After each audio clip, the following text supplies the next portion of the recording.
நண்பர்களுக்கு வணக்கம். இந்த 2026 யார் முதலமைச்சராக போறாங்க அப்படிங்கிறதுக்கு நம்ம நாடி ஜோதிடர் சிவசாமி வைத்தீஸ்வரன் கோயிலில் இருக்கக்கூடிய நாடி ஜோதிடர் சிவசாமி சிவநாடி மூலமாக ஒரு கருத்தை தெரிவிச்சிருக்கிறாரு.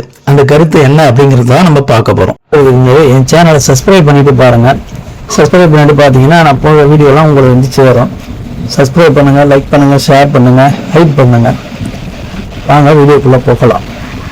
இந்த சிவநாடி ஜோதிடத்தை பத்தி நம்ம பேசும்போது பார்த்தோம்னு பார்த்தீங்கன்னா இவர் எல்லா தேர்தலுக்குமே கருத்து கணிப்பு கொடுத்துருக்கிறாரு. கருத்து கணிப்புனா அந்த நாடில என்ன இருக்கோ அதை படிக்கிறாரு. அப்போ வந்து 2016 இவர் அமித்ஷா அவர்களுக்கு வந்து நாடி ஜோதிடம் பார்க்கும்போது நீங்க தொடர்ந்து நீங்க தான் ஆள போறீங்க அப்படின்னு சொல்லியிருக்காரு.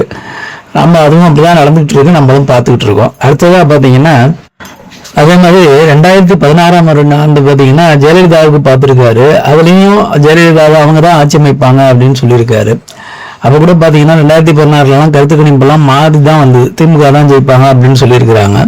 ஆனால் அந்த இதில் பார்த்தீங்கன்னா இவர் சொன்ன மாதிரி ஏடிஎம்கே தான் ஜெயிச்சு ஜெயலலிதா அம்மா ஆட்சிக்கு வந்தாங்க. அதுலேயே அந்த வருஷத்துலேயே பார்த்தீங்கன்னா அவங்க ஜெயலலிதா அம்மா மறைவுக்கு பிறகு எடப்பாடி பழனிசாமி இது ஆட்சிக்கு வரும்பொழுது அவருக்கு நிறைய பிரச்சனைகளாக இருந்துச்சு, எல்லாருக்குமே தெரியும்.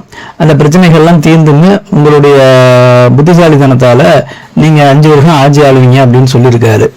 அதுவும் கூட நடந்திருக்குது. அது இப்படி பார்த்துட்டு இருக்கும்போது பாத்தீங்கன்னா நிறைய உதாரணங்கள் அவர் சொல்றாரு. இந்த உதாரணத்துல பாத்தீங்கன்னா அடுத்ததான் என்ன சொல்றாரு அப்படின்னா அதே வருஷத்துல 2016 ஹேவலம்பு வருஷத்துல என்ன சொல்றாரு அப்படின்னா ஸ்டாலினுக்கு பார்த்திருக்காரு. அது பார்க்கும்போது என்ன சொல்லியிருக்காருன்னா ஒரு இழப்புக்கு பிறகுதான் உங்களுக்கு இந்த தலைமை பதவி கிடைக்கும் அப்படின்னு சொல்லியிருக்காரு.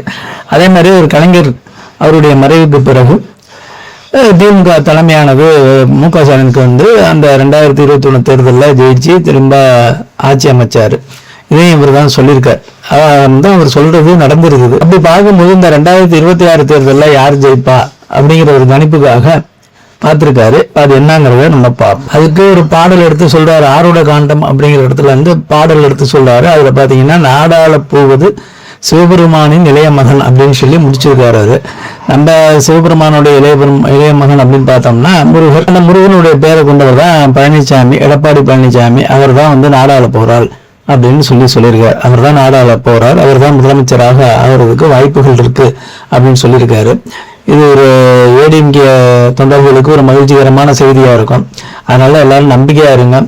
2026 தேர்தலில் ஏடிஎம்கே ஜெயிச்சு அதிக பெரும்பான்மை பெற்று நாடாளுவதற்கு வாய்ப்புகள் இருப்பதாக இந்த நாடி ஜோதிடர் சொல்லியிருக்காரு. அவர் மறுபடியும் அடுத்த வீடியோவில் நம்ம சந்திப்போம். நன்றி.